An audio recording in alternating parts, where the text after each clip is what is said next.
The Tale of the Pie and the Patty Pan. Once upon a time there was a pussy cat called Ribby, who invited a little dog called Duchess to tea.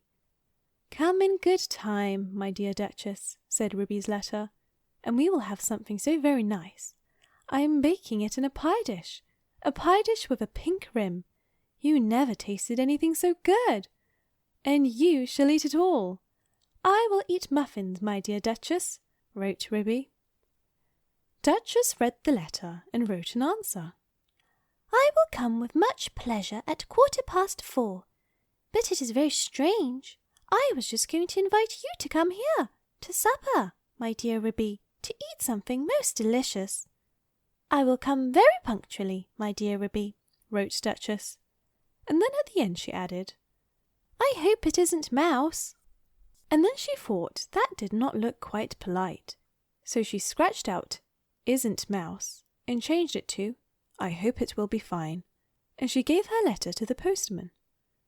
But she thought a great deal about Ribby's pie, and she read Ribby's letter over and over again. "I'm dreadfully afraid it will be Mouse," said Duchess to herself.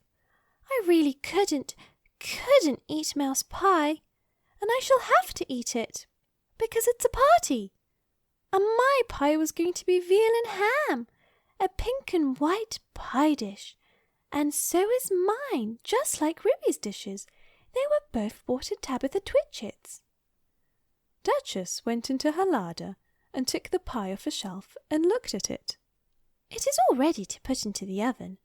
Such a lovely pie crust, and I put in a little tin patty pan to hold up the crust, and I made a hole in the middle with a fork to let out the steam. Oh, I do wish I could eat my own pie instead of a pie made of mouse." Duchess considered and read Ribby's letter again. "A pink and white pie dish, and you shall eat it all. You means me. Then Ribby is not going to even taste the pie herself. A pink and white pie dish. Ribby is sure to go out to buy the muffins. Oh, what a good idea. Why shouldn't I rush along and put my pie into Ribby's oven when Ribby isn't there?" Duchess was quite delighted with her own cleverness. Ribby, in the meantime, had received Duchess's answer, and as soon as she was sure that the little dog could come, she popped her pie into the oven. There were 2 ovens, one above the other. Some of the knobs and handles were only ornamental and not intended to open. Ribby put the pie into the lower oven. The door was very stiff. "The top oven bakes too quickly," said Ribby to herself. "It is a pie of the most delicate and tender mouse minced up with bacon, and I have taken out all the bones, because Duchess did nearly choke herself with a fishbone last time I gave a party. She eats a little fast, rather big mouthfuls, but a most genteel and elegant little dog, infinitely superior company to Cousin Tabitha Twitchit." Ribby put on some coal and swept up the hearth. Then she went out with a can to the well for water to fill up the kettle. Then she began to set the room in order, for it was the sitting room as well as the kitchen. She shook the mats out at the front door and put them straight. The hearth-rug was a rabbit skin. She dusted the clock and the ornaments on the mantelpiece, and she polished and rubbed the tables and chairs. Then she spread a very clean white tablecloth and set out her best china tea set, which she took out of a wall cupboard near the fireplace. The teacups were white with a pattern of pink roses, and the dinner plates were white and blue. When Ribby had laid the table, she took a jug and a blue and white dish, and went out down the field to the farm to fetch milk and butter. When she came back, she peeped into the bottom oven. The pie looked very comfortable. Ribby put on her shawl and bonnet and went out again with a basket to the village shop to buy a packet of tea, a pound of lump sugar, and a pot of marmalade. And just at the same time, Duchess came out of her house at the other end of the village. Ribby met Duchess halfway down the street, also carrying a basket covered with a cloth. They only bowed to one another. They did not speak, because they were going to have a party. As soon as Duchess had gone round the corner out of sight, she simply ran straight away to Ribby's house. Ribby went into the shop and bought what she required, and came out after a pleasant gossip with Cousin Tabitha Twitchit. Cousin Tabitha was disdainful afterwards in conversation. "A little dog indeed, just as if there were no cats in Sawrey, and a pie for afternoon tea. The very idea," said Cousin Tabitha Twitchit. Ribby went on to Timothy Baker's and bought the muffins. Then she went home. There seemed to be a sort of scuffling noise in the back passage as she was coming in at the front door. "I trust that is not that pie. The spoons are locked up, however," said Ribby. But there was nobody there. Ribby opened the bottom oven door with some difficulty and turned the pie. There began to be a pleasing smell of baked mouse. Duchess, in the meantime, had slipped out at the back door. "It is a very odd thing that Ribby's pie was not in the oven when I put mine in, and I can't find it anywhere. I have looked all over the house. I put my pie into a nice hot oven at the top. I could not turn any of the other handles. I think that they are all shams," said Duchess. "But I wish I could have removed the pie made of mouse. I cannot think what she has done with it. I heard Ribby coming, and I had to run out by the back door." Duchess went home and brushed her beautiful black coat, and then she picked a bunch of flowers in her garden as a present for Ribby, and passed the time until the clock struck 4. Ribby, having assured herself by careful search that there was really no one hiding in the cupboard or in the larder, went upstairs to change her dress. She put on a lilac silk gown for the party and an embroidered muslin apron and tippet. "It is very strange," said Ribby. "I do not think I left that drawer pulled out. Has somebody been trying on my mittens?" She came downstairs again and made the tea, and put the teapot on the hob. She peeped again into the bottom oven. The pie had become a lovely brown, and it was steaming hot. She sat down before the fire to wait for the little dog. "I am glad I used the bottom oven," said Ribby. "The top one would certainly have been very much too hot. I wonder why that cupboard door was open. Can there really have been someone in the house?" Very punctually at 4 o'clock, Duchess started to go to the party. She ran so fast through the village that she was too early, and she had to wait a little while in the lane that leads down to Ribby's house. "I wonder if Ribby has taken my pie out of the oven yet," said Duchess. "And whatever can have become of the other pie made of mouse?" At 4:15 to the minute, there came a most genteel little tap-tappity. "Is Mrs. Ribston at home?" inquired Duchess in the porch. "Come in, and how do you do, my dear Duchess?" cried Ribby. "I hope I see you well." "Quite well, I thank you. And how do you do, my dear Ribby?" said Duchess. "I brought you some flowers. What a delicious smell of pie!" "Oh, what lovely flowers! Yes, it is mouse and bacon." "Do not talk about food, my dear Ribby," said Duchess. "What a lovely white tea-cloth! Is it done to a turn? Is it still in the oven?" "I think it wants another 5 minutes," said Ribby. "Just a shade longer. I will pour out the tea while we wait. Do you take any sugar, my dear Duchess?" "Oh, yes, please, my dear Ribby, and may I have a lump upon my nose?" "With pleasure, my dear Duchess. How beautifully you beg!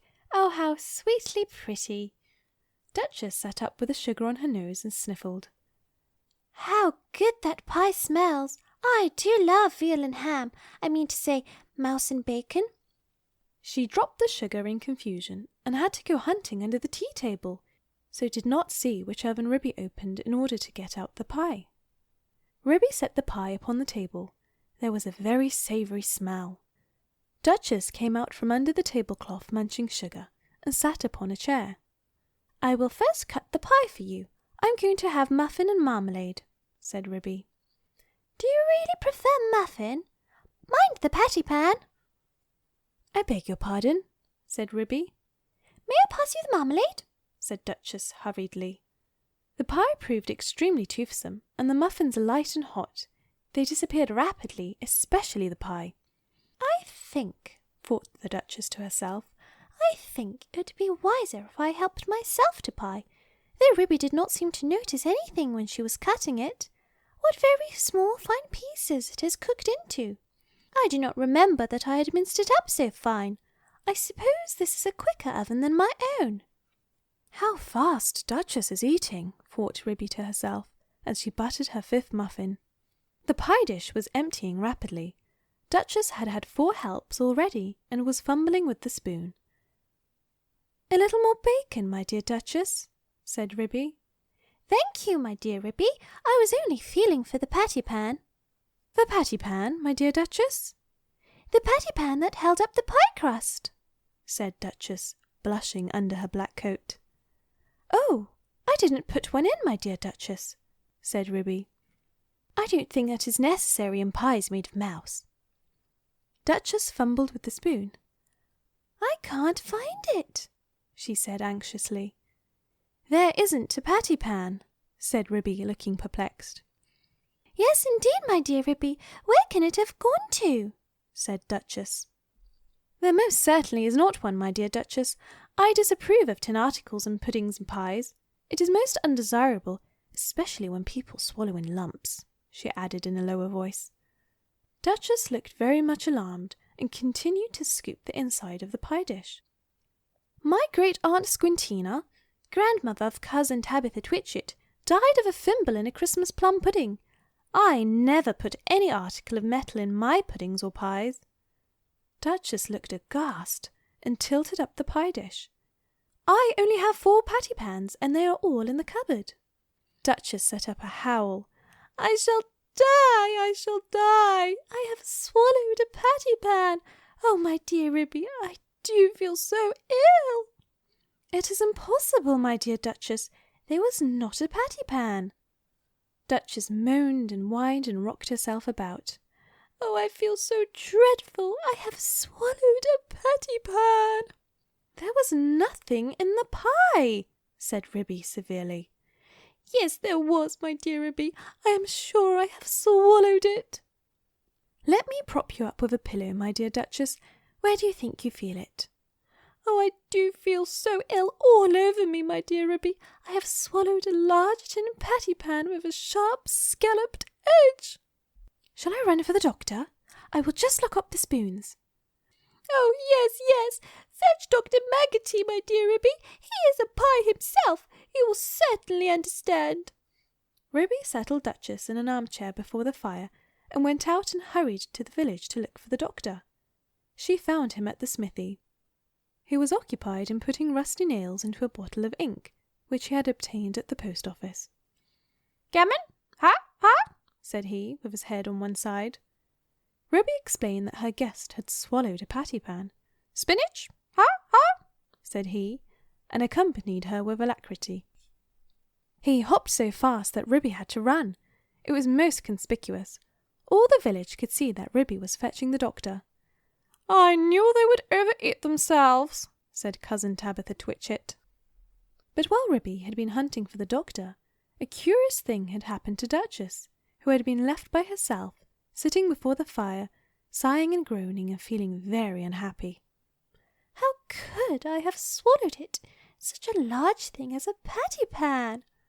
She got up and went to the table, and felt inside the pie dish again with a spoon.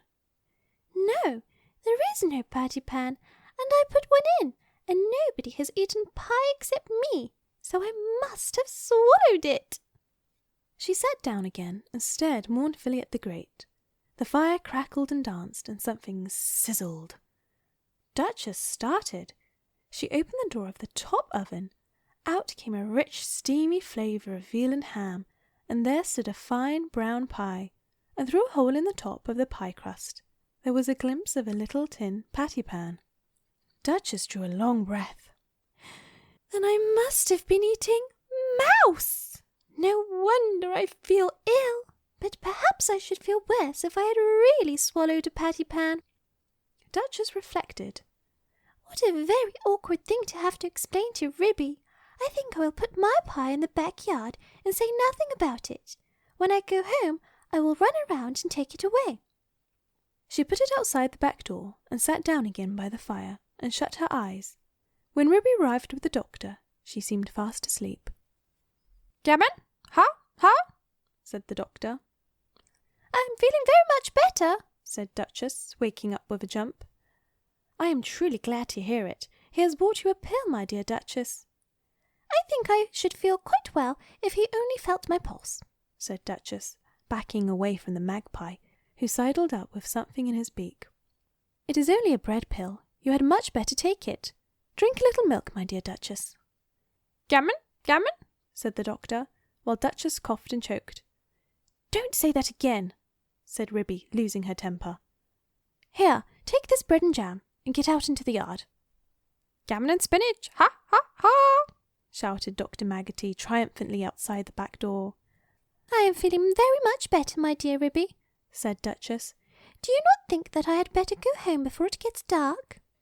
"Perhaps it might be wise, my dear Duchess. I will lend you a nice warm shawl, and you shall take my arm."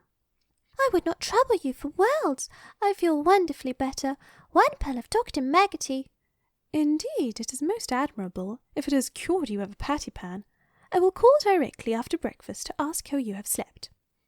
Ribby and Duchess said goodbye affectionately, and Duchess started home. Halfway up the lane she stopped and looked back. Ribby had gone in and shut the door. Duchess slipped through the fence and ran round to the back of Ribby's house and peeped into the yard. Upon the roof of the pigsty sat Dr. Maggotty and 3 jackdaws. The jackdaws were eating pie crust, and the magpie was drinking gravy out of a patty-pan. "Gammon, ha, ha!" he shouted when he saw Duchess's little black nose peeping round the corner. Duchess ran home feeling uncommonly silly. When Ribby came out for a pailful of water to wash up the tea things, she found a pink and white pie dish lying smashed in the middle of the yard. The patty-pan was under the pump, where Dr. Maggotty had considerately left it. Ribby stared with amazement. Did you ever see the like? So there really was a patty-pan. But my patty-pans are all in the kitchen cupboard. Well, I never did. Next time I want to give a party, I will invite Cousin Tabitha Twitchit. End of The Tale of the Pie and the Patty-Pan.